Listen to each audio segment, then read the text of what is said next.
স্নান পুজো সব সেরে রান্নাঘরে চলে এলাম। আজ রান্না হবে লাল শাক ভাজা আর কাঁচা কলা আলু দিয়ে মাছের ঝোল। এইগুলো আজকে মেনু। ভাত হয়ে গেছে, গ্যাস একদম যাবার মুখে। গ্যাস এখানে আমাদের ব্ল্যাকে তো চাইছি, দিচ্ছে না। যাই হোক, ওই জন্য খুব বুঝে বুঝে আর কি একটা হচ্ছে তারপর একটা ধরাচ্ছি, এরকম ভাবে করছি। সব পরিষ্কার পরিচ্ছন্ন করা হয়ে গেছে, ধোয়া হয়ে গেছে। আবার কেটে মাছও ধুয়ে নিয়ে বসিয়ে দেবো। শাকটা, লাল শাকটা ধুয়ে নিয়েছি। এখানে শাক একদম ফ্রেশ শাক, এটা পেঁয়াজ দিয়ে রসুন দিয়ে ভাজবো। আর এই যে কাঁচা কলা আলু দিয়ে মাছ। এই যে কাঁচা কলা আলু, আলুগুলো ছোট ছোট, বড় আলু আজকে আর পাইনি বাজারে। এখানের বাজার খুব সমস্যা। আর এই যে ফ্রিজের মাছ বাড়ি থেকে আনা, একদম মাছ শেষ হবে। 4টে পাবদা মাছ আছে আর একটু ছোট ট্যাংরা আছে। যেহেতু খুব গরম, তাই কাঁচা কলা আলু দিয়ে পাতলা ঝোল করব। কোনোদিন করিনি, আজ ফার্স্ট এই মাছ এইভাবে করব। নিশ্চয়ই ভালো হবে। যা রান্না করি ভালো করে রান্না করলে সবই ভালো লাগে, তাই না? শাক ভাজাটা কিন্তু বসিয়ে দিয়েছি। কিছুই না, তেল গরম করে তারপরে আমি দিয়ে দিয়েছি একটু পেঁয়াজ আর একটু রসুন। একটা পেঁয়াজ আর একটু 4-5 কোয়া রসুন কুচিয়ে তেলের উপরে কাঁচা লঙ্কা দিয়ে দিয়েছি। একটু লবণ হলুদ দিয়ে দিয়েছি। এক্ষুনি শাকটা হয়ে যাবে। এই শাকগুলো এত ভালো, এখানকার শাক দারুণ, একদম সার ছাড়া, এক্ষুনি হয়ে যাবে। আর ওইদিকে মাছ ভাজা বসিয়ে তো ফাঁকছে। এই দেখো, আমি জানি না, এই ঢালটা আগে সরিয়ে দেখি। ওই দেখো, ওই বাপরে ফাটছে। ভাজাটা হোক, তারপর নামাবো। আমি এদিকে তরকারিটা কেটে নেব।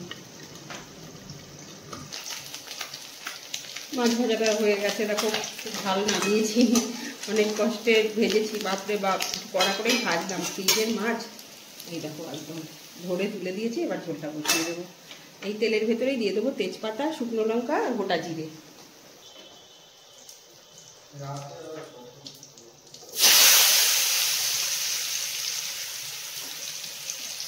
ফোড়ন দিয়ে আলুটা দিয়ে দিলাম আগে।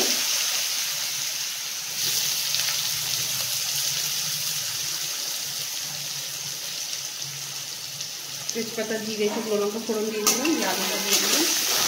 একটু ভাজা ভাজা হলেই কলাটা দেবো। কাঁচা লঙ্কা চিড়ে ঝোল, লবণ দিয়ে দিলাম বুঝে। ছোট আলু তো 2 ভাগ করে কেটে দিয়েছি। একটু হলুদ দিয়ে দিলাম।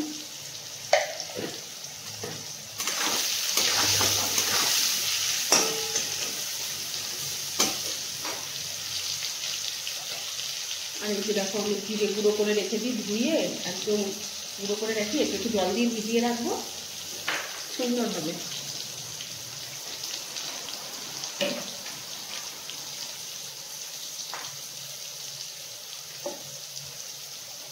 একটু জল দিয়ে ভিজিয়ে রাখলাম। একটু গরম জল দিলে ভালো হতো, নেই আজকে গরম জল করতে ভুলে গেছি। ভাতের সাথে তুলে রাখি।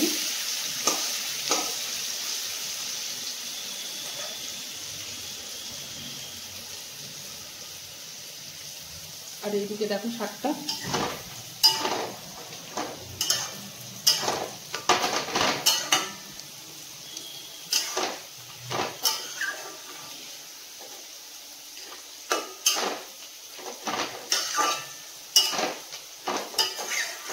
আর একটু জল করলেই ব্যাস হয়ে যাবে।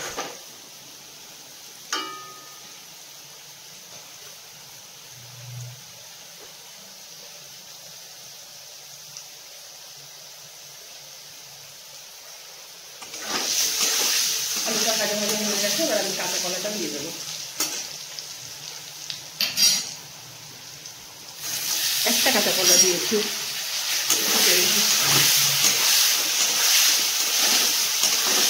আমার খুব চটজলদি রান্না, জানো তো, আমার বেশি সময় লাগে না। আমি একদম রান্না করতে খুব তাড়াতাড়ি রান্না করে ফেলি। আর কি, একদম ঝপাঝপ।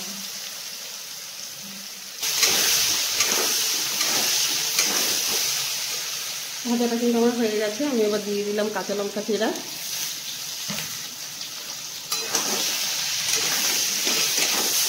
কাঁচা কলা বেশি ভাজবে না, জানো, কাঁচা কলা অল্প ভাজবে, দেখবে ভালো লাগবে। এবার আমি এই যে মশলাটা রেখেছিলাম, ওই যে শুধু জিরে বাটা, এত গরম তো জিরে বাটা দিয়ে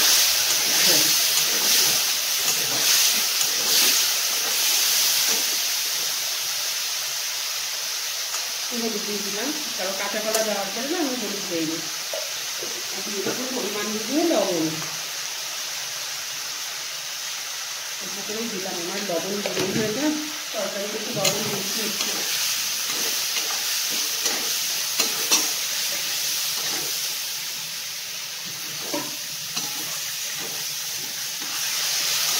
না করলে না গন্ধ লাগে, আমরা কাঁচা জিরে খেতে পারি না, যে কোনো মশলাই একটু ভালো করে না করলে না একদম খেতে পারি না আমরা, গন্ধ লাগে।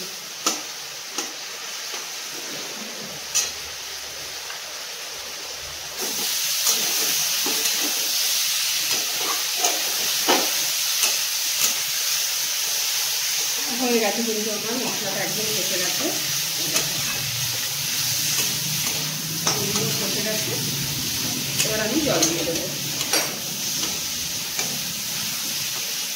মশলা যত কষাবে তত কিন্তু রান্নার টেস্ট আসছে। আর এটা দেখো মনে হচ্ছে পুরো ফিরে বাটা মশলা হয়ে গেছে, ঠিক আছে? তাহলে জল দিয়ে দিই, পাতলা ঝুঁকি করবো তো, মাছটা পরে দেবো, পাবদা মাছ খুব গলে যায়, ট্যাংরাটা আগে ছেড়ে দেবো।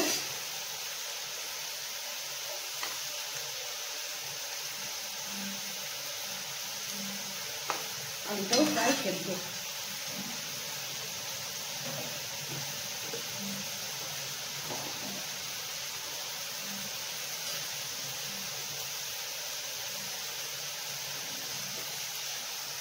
এইদিকে দেখো শাকটাও কিন্তু হয়ে এসছে, নড়ে যাচ্ছে, নাড়িয়ে দেবো ভালো করে। খুব নরম শাক, দেখো দেখে বুঝতে পারছো তো কি নরম শাকটা, দারুণ নরম।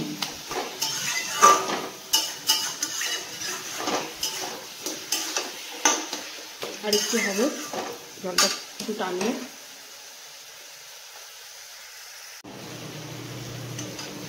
এই দেখো শাক হয়ে গেছে, কি করে বুঝবে? এই দেখো তলায় এরকম লেগে যাবে সুন্দর, আর এইরকম নাড়াতে হবে। শাক যত মেশাবে, আগে দেখতাম আমি গেছিলাম আমার জায়ের এক মাসির বাড়ি, ওনার একটা ইয়ে ছিল, লাঠি বানিয়েছিল শাক ঘোটার জন্য, বলে এটা শাক ঘুটুনি, শাক যত ঘুটবে তত খেতে টেস্ট হবে। সত্যি তাই।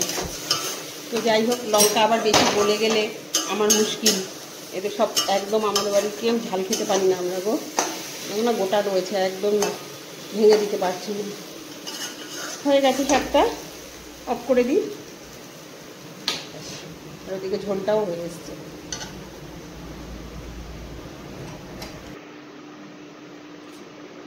এবারে মাছের ঝোলটা দেখি কি অবস্থা। হ্যাঁ, মাছের ঝোলটাও আমার একদম রেডি। এই দেখো, এই এতদিনে আমরা এত ফ্রিজের মাছ খাই না গো, সত্যি কথা বলতে কি, বাড়িতে আমাদের হালি শহরে আমরা এত মাছ আসে না, বাড়ির ওপরে এত মাছ আসে। হ্যাঁ,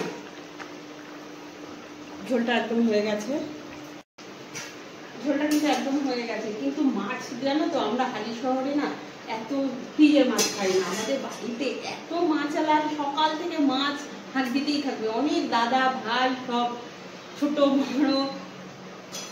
ফ্রিজের মাছ তো একটু বেশি, মানে নাহলে দেখো বাড়িতে হলে, হালি শহরে হলে আমার এই মাছ এতটুকু ফোটাতে হতো না, গলে যেত। ফ্রিজে থেকে থেকে আরো শক্ত হয়ে গেছে, বুঝেছো? এত মানে হালি শহরে আমরা কোনোদিন এত ফ্রিজের মাছ খাই না, আমাদের বাড়িতে সকালবেলা প্রচুর মাছওয়ালা দাদারা আসে, হাত দিতেই থাকে কোনটা থেকে কোনটা নেবে, এত মাছ। আর এখানে দেখো অবস্থা। যাই হোক, সব পরিস্থিতি মানিয়ে নিতে হবে, তাই না? হ্যাঁ, ঝোলটা কিন্তু আমার একদম হয়ে গেছে, পরিস্থিতি মানিয়ে নিতে হয়। এই ঝোলটা হয়ে গেছে একদম রেডি, আলুটা একটা ভেঙে দিলাম, ব্যাস একটু ঝোলটা এই হওয়ার জন্য, একদম আর কিচ্ছু করবো না। ঝোলটা কেমন হয়েছে সামনে থেকে চলো তোমাদের একবার দেখাচ্ছি, ঝোলটা কেমন হয়েছে তোমরা বলবে যে তোমরা কেউ কি খেয়েছো। এই দেখো, বুঝেছো ঝোলটা, এই মাছগুলোর অবস্থা। বললাম না ফ্রিজের এমনি কড়া করে ভেজেছি, অনেকদিন আমি বাড়ি থেকে এসেছি, পুরো 1 মাস। আজ 19 তারিখ, গত 19 তারিখে এসেছি। এই 1 মাসে আমার মাছ আজ ফ্রিজ একদম পরিষ্কার করলাম আজকে ফ্রিজটাকে, বুঝেছো? চলো ঝোলটাকে কিন্তু বন্ধ করে দিয়ে নিই, কাঁচা কলা আলু, তারপরে একটু পাতলা ঝোল রাখবো, ডাল রাখিনি, অফ করে দিলাম।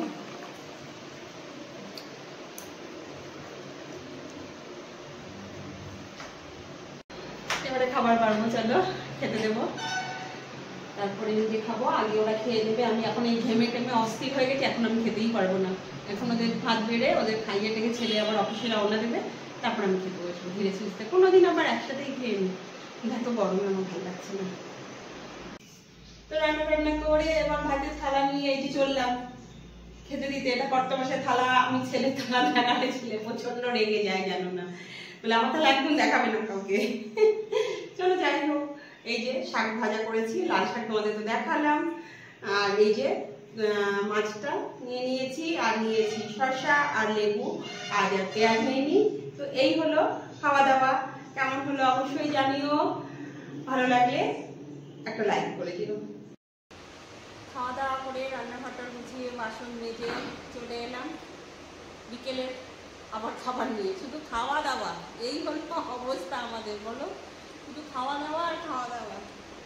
একটু রেস্ট করলো, আবার ওই গ্যাস সিলিন্ডার এলো, গ্যাসের সমস্যাটা মিটলো আজকে আমাদের। গ্যাস সিলিন্ডার এলো, উঠে তারপরে গেল সিলিন্ডারটা নিয়ে আসলো, এসে একটু বসলো। এবার আঙুর ফল এই নিয়ে বসেছি আজ দুদিনে। আঙুর ফল খেয়ে বলো তো কেমন? আঙুর ফল টক, আঙুর ফল টক, সত্যি আজকে আঙুর ফল টক গো। টক লম্বা দানার আঙুর আনলাম, তাও যদি টক থাকে তাই কি বলবো। এর আগের দিন লম্বা দানার আঙুর ফল নিয়েছিল, এত মিষ্টি দাম হচ্ছে, তুমি লম্বা দানার আঙুর ফল নিয়ে এসো। এনেছে আজকে কিন্তু টক, সত্যি ভালো টক। আর ফলের ভেতরে টক না মিষ্টি বুঝছি, যে কিনছে সে কি করে বুঝবে? খেয়ে আনলাম, সেটা কিন্তু মিষ্টি, যেটা খেয়ে খুব টক গো। তবে কি বলো তো, গরমকাল তো, তাই না? ভালো লাগছে না? একটু বিটনুন নিয়ে নেবো নাকি ভাবছি, মনে হচ্ছে একটু বিটনুন নিয়ে নি নাকি, তোমরা কি বলো? সঙ্গে একটু বিটনুন নিয়ে নি। এই আঙুর ফল খেয়ে এবার ফ্রেশ হবো, ফ্রেশ হয়ে সন্ধে দিয়ে আবার চা নিয়ে বসবো। পরপর আর কি শুধু খাওয়া দাওয়া, এই হলো। একদিন না খেয়ে থাকলে কেমন হয় বলো তো? না খেতে থাকে না, তোমরা বলো তো। তোমরা উপোস করতে পারো, আমরা পারি না। অনেক পুরুষ মানুষ উপোস করে না বলো? অনেক পুরুষ মানুষ, আমার বাবা। আমি শুধু একদিকে কবে? ওই যে শিবরাত্রি।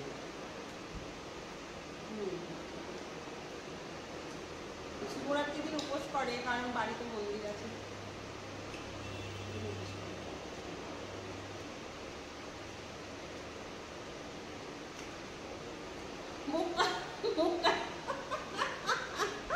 মুখটা দেখো একবার, আঙুর ফলকে মুখটা শুধু দেখো কি করলো, খুব টক। খুব না, সহ্য করা কিন্তু যাই বলো, টক হোক আর যাই হোক, ফলের রস কেটে যাওয়া ভালো, তাই না? খাও, তুমি খাও, তুমি কথা বলছো। না আমি খাচ্ছি, আমিও খাচ্ছি। এক একদিন এক এক রকম ফল খাই। বাংলা খাওয়া হয় না অনেকদিন, তাই না?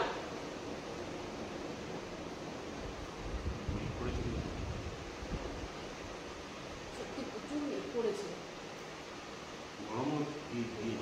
এইখানে গরম দিয়েছে বোঝো। আমি তো বলি যে এখানে গরম নেই, কাঁঠাল গায়ে গরম নেই, কিন্তু এখানেও প্রচুর গরম লাগছে, প্রচুর গরম লাগছে। এই আঙুর ফলটা দেখলাম, বললাম তো, আমি যেটা খেয়ে এনেছি সেটা কিন্তু মিষ্টি। দোকানদার বুঝে দিয়েছে নাকি দেখো, দোকানদার হয়তো বুঝে যে এইটা খেয়ে দেখো, এটা খেয়ে তারপর আঙুর ফলটা নেবে। চলো এখনকার মতো